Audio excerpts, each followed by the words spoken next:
It is actually something very serious. We have a regulator who has been appointed under a statute, and he passes orders without reference to any provision of the statute. Whether he is authorized to pass such an order has to first be seen. As a regulator, he should have first examined that. Can he pass such an order? Every enrollment is the job of the State Bar Council, and every application while making an enrollment has to have its own to meet the requirement of enrollment, and every application has to be dealt with individually. There is no such provision in the Bar Council of India which gives the chairman of the Bar Council of India any such power to pass an sweeping order that a particular batch will not be enrolled. So the order was completely illegal. It would have been stayed for the asking. In fact, he came to know that some writ is being filed, and I was supposed to mention that writ tomorrow morning. So he immediately withdraws that order within 1 hour. When he withdraws that order, he does not do a full withdrawal. He still says that the NALSAR will do an inquiry and he will take action after the inquiry. Then NALSAR does the final, straw on the camel's back. The NALSAR says that I don't know whether we can do this kind of an inquiry also, whether it is constitutional or not, and we will put it to our executive governing body to decide whether this inquiry should be done at all or not. Then he realized that he may face another setback or another rude, rebuff. So then midnight he tweets that he is withdrawing the order completely. Now what does this all mean? This means that he is running the BCI as his personal property. This means that he feels that he is above the law.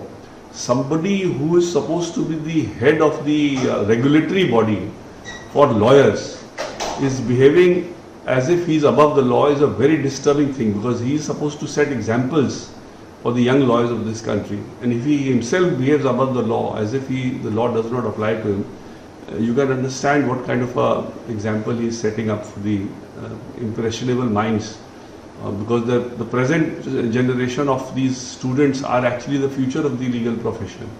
So it's a very serious issue, and I think it needs to be debated whether a person like this can continue indefinitely and whether he should be allowed to pass orders without reference to any provision of the statute, sweeping orders without realizing whether he has such powers to do so at all or not.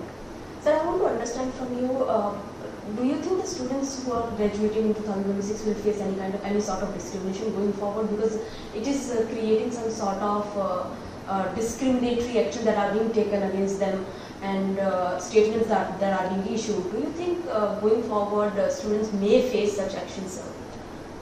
In my view, if you ask me, what the students did was also not in good taste. I mean, they may be justified in doing so, they may be justified in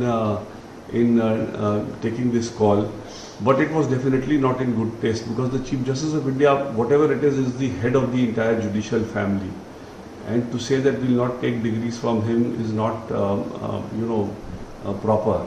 But that by itself cannot visit them with any evil consequences, in my view. This is a individual call which some some students have taken, joined and taken, and every student who must have signed the resolution must be feeling aggrieved by the inaction of the CJI as far as the protesters are concerned. But that by itself will not visit them with any evil consequences, and I don't think they should have any problem in their enrollment. And there are better ways for them to protest rather than not taking the degree from the CJI. They could have done a more dignified way of protesting. But again, that is their call. It is not something for me to comment upon. It is not for me to say whether what they did was right or wrong.